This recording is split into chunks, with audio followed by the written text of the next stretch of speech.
27 mai 2025, peuple d'Afrique, recevez nos salutations comme d'habitude.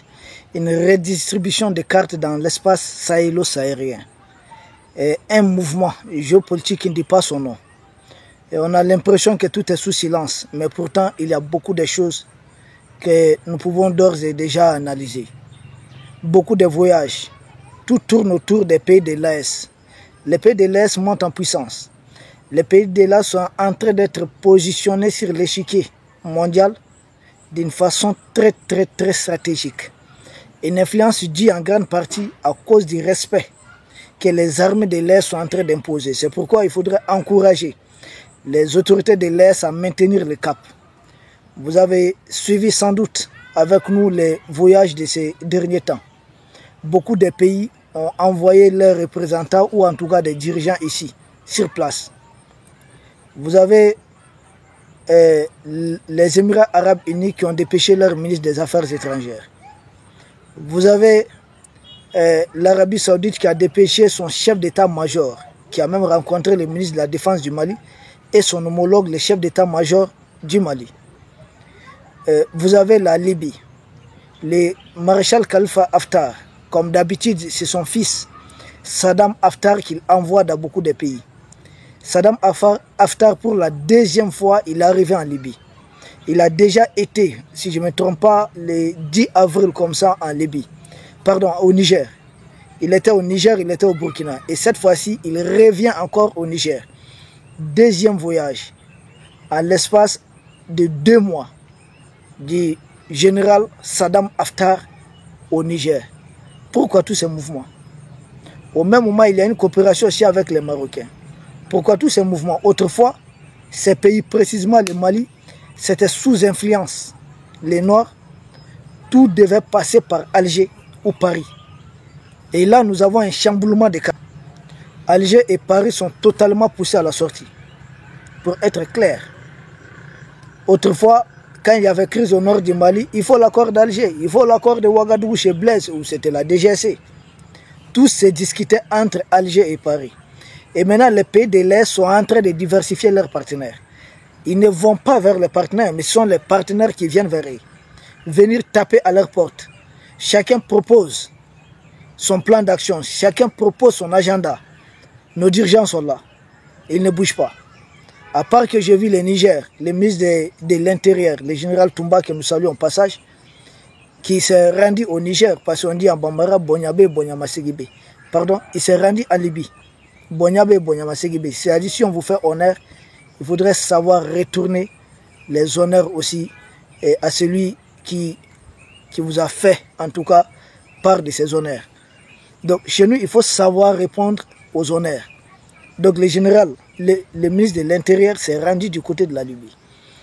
Tous ces mouvements autour des pays de l'Est, il faudrait voir qu'est-ce que ces pays ont en commun. Ces pays dont on parle, que ce soit les Émirats Arabes Unis, l'Arabie Saoudite, la Libye du maréchal Haftar, les Maroc, ce sont des pays qui ont de bonnes relations avec l'oncle Sam, avec les États-Unis. Nous sommes des analystes, on n'est pas dans les émotions. Alors, faut-il voir une mission, une main cachée de l'oncle Sam derrière ces pays pour parler avec les pays de l'Est? Il n'est pas à exclure. Mais il faudrait savoir que l'oncle Sam avance avec plusieurs visages. En Afrique subsaharienne, notamment au niveau de l'Afrique de l'Est, l'Afrique australe et l'Afrique centrale. Généralement, vous avez le Kenya, le Rwanda, l'Ouganda et un peu la Tanzanie récente qui défendent. Quand vous voyez leurs troupes, on vous dit maintien des paix hautes, c'est pour défendre les intérêts de l'oncle Sam. Quand vous voyez le Rwanda, l'Ouganda, ce sont les États-Unis. Ne tournez même pas autour du pot. C'est des clés un peu géopolitiques de l'Afrique aussi. Et dans le monde arabe, quand vous voyez la Jordanie, vous voyez le Maroc, vous voyez les Émirats Arabes Unis, vous voyez l'Arabie Saoudite, leur volet militaire, c'est une connexion avec les États-Unis. Et là, les trolls algériens vont dire, vous voyez, vous êtes jeté entre les mains des Américains. Non, on entend tout le monde, on écoute tout le monde. Nos dirigeants sont très mûrs, ils sont très matures. Ils savent ce qu'ils veulent. Ce sont eux qui viennent vers nous. On prend les soins, on écoute tout le monde. Chacun apporte ses propositions. Et c'est ça l'indépendance et la souveraineté. Nous ne sommes pas des enfants. Il ne faudrait pas prendre les pays africains comme des enfants. Hé, méfiez-vous tel, mettez-vous, faites attention, méfiez-vous, vous allez vous brûler la main. Non. Nous savons écouter tout le monde. On observe tout le monde et nous savons aussi qui est qui. Ce n'est pas moi, votre humble serviteur, qui comprend un peu ces enjeux. En plus forte raison, nos autorités, les dirigeants, je suis convaincu qu'ils ont sans doute des conseils autour d'eux qui comprennent tous ces enjeux. Quand vous voyez ces pays, oui, il y a une connexion de l'oncle Sam. Ces pays ont leurs propres intérêts à défendre, tout comme il ne faudrait pas exclure que ces pays, beaucoup d'entre eux, ont des dents contre le comportement de la gente algérienne, la gente tebbounienne, ont des dents contre l'alliance militaire franco-algérienne, contre les pays de l'AES. Parce que qu'est-ce qui se passe? Vous avez suivi la visite, le voyage du ministre de la Défense du Mali à Kidal, où il allait visiter une raffinerie d'or dans Kidal. C'est très important à préciser. Prenez cet élément pour nous aider à comprendre davantage. Une raffinerie d'or à Kidal. Et cet or, pendant plus de 10 ans, n'a jamais profité au Mali, même pas un seul gramme. Où était exporté cet or? Alger en bénéficiait, et sans doute les Émirats arabes unis. Si on ne peut plus avoir cet or par voie de trafic, puisque maintenant ce sont les FAMA qui ont pris, ce sont les autorités du Mali, qui ont pris le contrôle de Kidal. Kidal a été libéré. Si tel est le cas, il faut venir par la bonne porte. Autrefois, si vous preniez quelque chose par la fenêtre, et dorénavant, le propriétaire de la maison a repris ses moyens, a fermé la fenêtre, vous allez venir taper par la porte. Et c'est à lui de dire si vous devez entrer ou pas. C'est ce qui se passe. Pour ceux qui veulent comprendre. Les Émirats arabes unis ont envoyé leur ministre des Affaires étrangères. Et c'est quoi les plans proposés? C'est comment lutter contre le terrorisme ensemble. Je vois même la visite du chef d'état-major de l'Arabie Saoudite. Il est question de mettre en place, je ne sais pas, une commission de 200 experts, 30 stagiaires pour enquêter, trouver les sources de financement des terroristes et puis sécher ces sources de financement. C'est bien beau, c'est bien dit. Nous sommes les analystes des questions géopolitiques, géostratégiques à partir de l'espace AES. Nous devons conseiller nos autorités. Ceci est notre devoir pour réussir ce combat. Oui, nous devons vraiment les conseiller. Parce que c'est à quoi on assiste. Quels sont les pays dans le monde qui sont généralement cités comme soutien financier du terrorisme? La même question, pour avoir la réponse, nous on soulève, on pose des problématiques. Et je suis convaincu que chacun de mes abonnés sait décrypter. Aujourd'hui, il y a un terroriste qui est arrivé à la tête de la Syrie en renversant Bachar al-Assad. Et j'ai entendu certains dire que non, Bachar était un dictateur. Qui a fait? En quoi il est un dictateur? Qu'on le veut ou pas, il a été élu comme il le veut. Ok. Bachar al-Assad, qu'on le veut ou pas, il a beaucoup aimé son peuple, le peuple syrien. Et il travaille pour son peuple. Bachar al-Assad a été renversé par un terroriste dont la tête a été mise à prix par les Américains à hauteur de 10 millions de dollars. Aujourd'hui, on dit que sa tête n'est plus mise à prix. Parce qu'ils avaient conditionné que si leurs intérêts seraient pris en compte, ce qu'Israël voulait entre les mains de Bachar al-Assad, c'est-à-dire les restes du plateau de Golan, aujourd'hui Benjamin Netanyahu a déployé ses militaires au sud de la Syrie. Ils ont déjà eu ce qu'ils voulaient. De l'autre côté, la Turquie a son homme à la tête de la Syrie. Et aussi un pays de l'OTAN. L'Arabie Saoudite, le Qatar ont plaidé pour que toutes les sanctions soient levées contre la Syrie. Donc les sanctions, c'était pour soulever aussi les populations de la Syrie. Les soulever, et un terroriste est arrivé à la tête de la Syrie. Ce terroriste, c'est Abu Mohamed Al-Julani. Dorénavant, il est le président en exercice de la Syrie. Et l'Arabie Saoudite, le Qatar, tous ces pays, la Ligue arabe, tous ces pays ont appelé à lever toutes les sanctions contre la Syrie. Et je crois que le Qatar et l'Arabie Saoudite se sont même engagés à rembourser toutes les dettes. Mais Julani, c'est un terroriste pour nous. Il a été membre d'Al-Qaïda, il a été membre de l'État islamique, il a été chef des HTC, Ayat Tahrir al-Sham. Aujourd'hui, il est au pouvoir, on lève toutes les sanctions. Il est réussi un peu partout. Ça pose des questions. Les mêmes pays sont venus dans l'espace AES proposer de lutter contre le terrorisme. Je veux comprendre qu'est-ce que ça inclut réellement. Moi, je me pose juste des questions. Vous comprenez ce que je suis en train de dire? Nous nous posons juste des questions. Qu'est-ce que ça veut dire concrètement? Il dit de sécher les sources de financement. Et moi, je pensais qu'au vu de leur budget militaire, c'était peut-être, ok, prenez 10 milliards de dollars, ou bien faites-nous un budget opérationnel contre le terrorisme sur 12 mois. Après tout, ce sont les armées qui ont intervenu au Yémen. Là-bas, il n'y avait pas de terroristes. Les terroristes qui y opéraient sont d'ailleurs opposés aux outils. Donc, sont pro les forces soutenues par les Saoudiens. Donc là, ça ne colle pas beaucoup. Au Yémen, ils n'ont pas intervenu pour dégager les terroristes d'Al-Qaïda qui occupent une partie du sud du Yémen. Mais bel et bien contre les outils qui sont tous dans tout sauf le terrorisme. Bon, c'est là que ça paraît bizarre. Ça devient bizarre. Vous savez, dans les relations interétatiques, ce qui compte, ce sont les intérêts que vous avez à défendre pour votre pays. Les intérêts à défendre pour votre pays.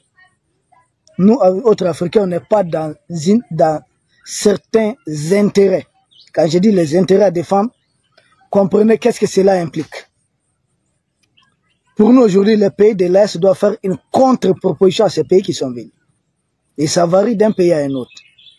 Aux Émirats Arabes Unis et au Qatar, il faudrait leur demander si réellement leur projet de lutter contre le terrorisme, sécher le financement du terrorisme est sincère.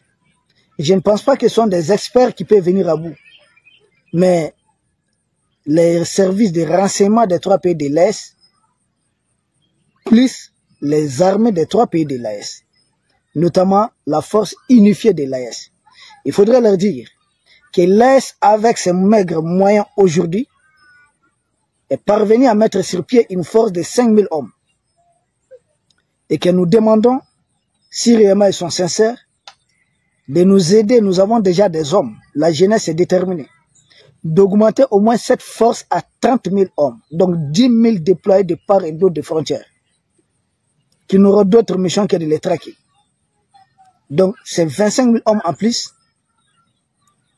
Et un plan de financement sur 2 ans. Avec le matériel, leur budget, c'est-à-dire avec toutes les dépenses qui vont avec. Pour traquer ces terroristes. Pour moi, ça c'est la première des choses. C'est la contre-proposition que les pays de l'Est doivent formuler à l'endroit des Émirats Arabes Unis et de l'Arabie Saoudite. Premièrement.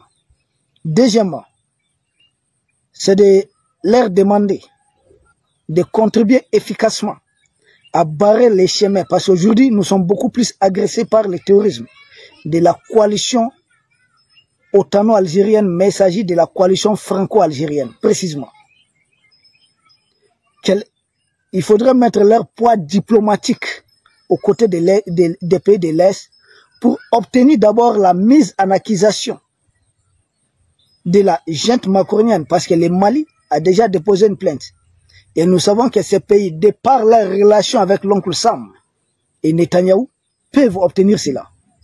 Si les combats, si leur demande est sincère. Deuxième élément. Autre élément. D'obtenir encore l'ouverture de l'enquête qui conduira sans doute à la mise en accusation de la junte tébbounienne. L'agression. Les drones maliens abattus étaient sur le point de venir d'éliminer les principaux chefs terroristes de la bande sahélo-saharienne. Donc si ces pays veulent réellement aider, financement d'accord, mais il y a certains problèmes qui sont déjà connus. Il faut les amener sur ce terrain. Troisième chose que ces pays peuvent faire, c'est d'utiliser les réseaux souterrains pour désengager certains terroristes qui ont été activés. Oui, qui ont été récupérés et activés par l'alliance tébouno-macronienne. Maintenant, au-delà de cela, ces pays peuvent faire beaucoup de choses parce qu'ils sont venus. Au Mali, ils ont dit quoi? La coalition des pays musulmans contre le terrorisme. Or, les gens qui font le terrorisme se revendiquent de l'islam. Et ils se disent islamistes. Maintenant, les médias propagande de la junte macronienne ne les appellent même plus terroristes. Mais ces médias les appellent tout simplement des djihadistes. Une façon de nuancer quelque chose. Djihadistes, séparatistes, autres. Je vois même que la France a dit qu'il faut les mettre ensemble. Et là, la visite de Saddam Haftar doit entrer maintenant en action. Ils sont tous venus pour moi, j'en suis convaincu, tout est planifié ensemble. Le général Saddam Haftar, que fait-il? Que propose-t-il? Il propose de sécuriser ensemble la frontière nigéro-libyenne. Sécuriser ensemble la frontière nigéro-libyenne. Ça, c'est la proposition que lui, il met sur la table. Et plus précisément, il serait heureux que la Libye puisse utiliser la base militaire de Barkhane, c'est-à-dire l'armée française autrefois, au niveau de la localité de Madama. Madama par endroit à 100 km de la frontière avec la Libye. Cette base, et contrôler cette base pour permettre à l'armée de Marshal Haftar de pouvoir se projeter et aider si possible les pays de l'Est dans certaines opérations. Si ça c'est réel, il faut mettre certaines garanties. Est-ce que les pays de l'Est ont besoin que des militaires libyens viennent se battre en territoire AES? Nous avons beaucoup de jeunes. Seulement la junte macronienne a longtemps dirigé nos pays. Les caisses ont été pillées presque. Les dirigeants actuels de l'Est sont en train de presque partir de rien. Ils sont en train de constituer les stocks d'or, tel stock. Ils sont vraiment au boulot. Si la Libye du Marshal Haftar est vraiment sincère dans ce qu'elle veut faire, il n'y a pas de problème. Au lieu de dépêcher 2000 hommes du côté peut-être de la frontière avec le Niger, dans la base de Madama, il faut tout simplement aider le Niger à recruter 2000 hommes pour les positionner à cet endroit. Le Niger va faire le boulot que la Libye voulait faire, mais avec des enfants nigériens. Il faut tout simplement accompagner. Et nous serons heureux. Le Niger a une frontière avec la Libye. La Libye, c'est le deuxième pays qui a le pétrole le plus moins cher, après l'Iran. Et la Libye, c'est au bord de la Méditerranée. Pourquoi ne pas faire un chemin de fer entre Madama, du côté du Niger, et puis la Libye? Pourquoi ne pas tout simplement faire un chemin de fer pour aider à désenclaver? Nous savons que Saddam Haftar est venu aussi dans le cadre de contrôle des flux migratoires. Oui, mais il faudrait permettre à l'armée nigérienne de se déployer aussi à cet endroit. Nous saluons leur effort. Le fait qu'ils ont pu mettre la main sur les récalcitrants, les fuyards, Mahmoud Salah, si j'ai bonne mémoire, les fameux chefs de FPL, Front Patriotique de Libération, des terroristes pro-Bazoum. Quand on dit pro-Bazoum, c'est-à-dire pro-junte macronienne. Puisqu'il y a aussi nos partenaires russes en Libye, du côté du Marshal Haftar. Sans doute une opération conjointe russo-libyenne a conduit à l'arrestation de ces chefs terroristes. Une façon d'empêcher la France de s'établir dans cette zone. Ils veulent bloquer, parce que Madama, c'est dans la zone Agadez-Madama, du coup, c'est dans la zone des trois frontières, c'est-à-dire entre la Libye, l'Algérie et puis le Niger. Libye, Niger, Algérie.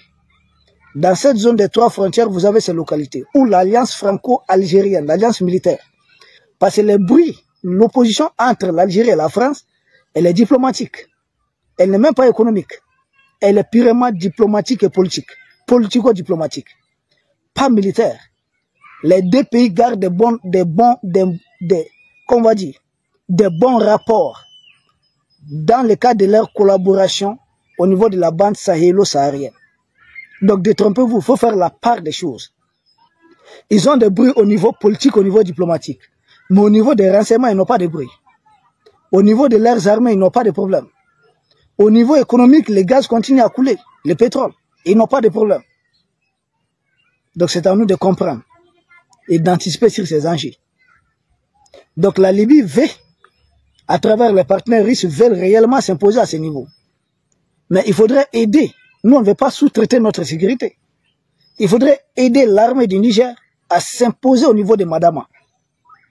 Parce qu'après, si les troupes de Haftar mettent pied là-bas, pour qu'ils réparent, ça serait compliqué. Au niveau économique, il parle de fourniture de carburant. Il faudrait davantage aider le Niger à pomper son propre carburant, qui peut être bénéfique aux 3 pays de l'AES. Même formule appliquée au Mali, qui a d'immenses réserves aussi. Il faudrait vraiment faire du Niger une vraie production. Nous savons que de ces pays, il y a un agenda qui ne dit pas son nom. C'est les gazoducs transsahariens. Les gazoducs transsahariens qui doivent passer par le Nigeria, rejoindre l'Algérie pour servir l'Europe. Donc Alger serait le moteur. Cela va donner à l'Algérie un poids géopolitique très immense sur la scène internationale, pouvant éclipser même ce qu'on appelle les monarchies du Golfe. Arabie Saoudite, les Émirats Arabes Unis, les Qatar et autres. Donc pour eux, la meilleure façon, c'est d'aussi venir au niveau de l'Est, plus précisément au niveau du Niger, voir comment empêcher aussi la réalisation de ces travaux. Ils n'ont même pas besoin de se fatiguer. Nous, même tant qu'Alger se montre en faveur des groupes terroristes contre nos pays, qu'Alger appelle, je ne sais pas, des séparatistes et autres, si Alger est vraiment intéressé, peut garder les séparatistes. Nous-mêmes, à ce rythme, les pays de l'Est ne sont pas prêts à permettre à Alger d'avoir plus de moyens, parce que plus de moyens entre les mains d'Alger à ce rythme, c'est plus de soutien à ces groupes qui sont en train de nous attaquer. Ah oui, ils veulent sécher le financement du terrorisme, c'est de renforcer militairement le Niger, aider le Niger à finir avec le terrorisme sur son territoire. Et en ce moment, on verra par où Alger va faire transiter ces gaz-là pour chercher davantage de points auprès de l'Union européenne, mais en martyrisant les populations de l'Est. Ça peut pas prospérer. On est un peu à ce niveau. Il y a beaucoup de choses qu'il faudrait intégrer, qu'il faudrait prendre en compte.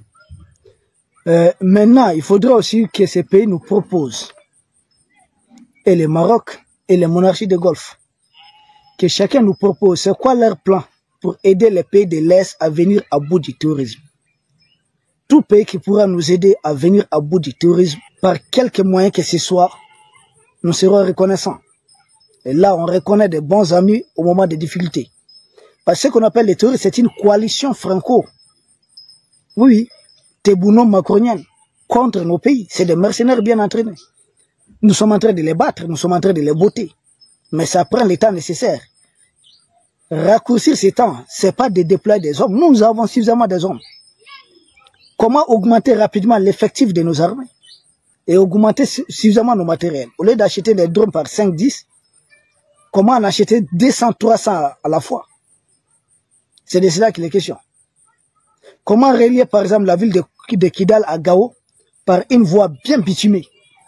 Donc l'armée peut se déployer rapidement. Relier Kidal à Tenzawaten. Parce que dès que nous commençons les travaux routiers ici, vous savez, c'est facile d'attaquer et disparaître. Ils viennent tout de coup, pouf, les engins, ils incendient et puis ils filent. Ils fuient. Tout ça, c'est des réflexions. Nos armées sont en train de travailler dessus. Mais quelle est aussi leur proposition? Et d'ici là, nous conseillons aux autorités de l'AES de ne dévoiler notre arsenal de guerre pour le moment à personne.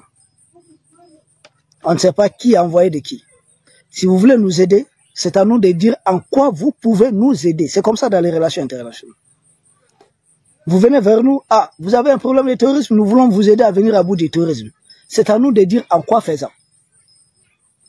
Sécher les sources de financement du terrorisme, garder, il faut les neutraliser avec leurs sources de financement. Qu'est-ce qu'il faudrait faire concrètement?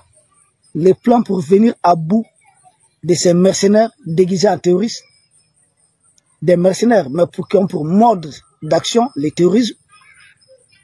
Les pays de l'Est ont le bon secret de venir à bout. Pour le moment, nous nous battons avec les moyens de bord.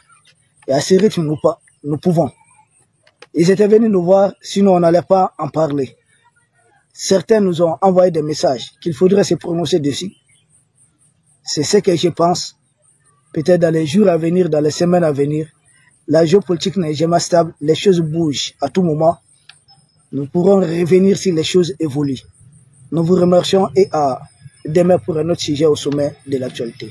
Merci bien.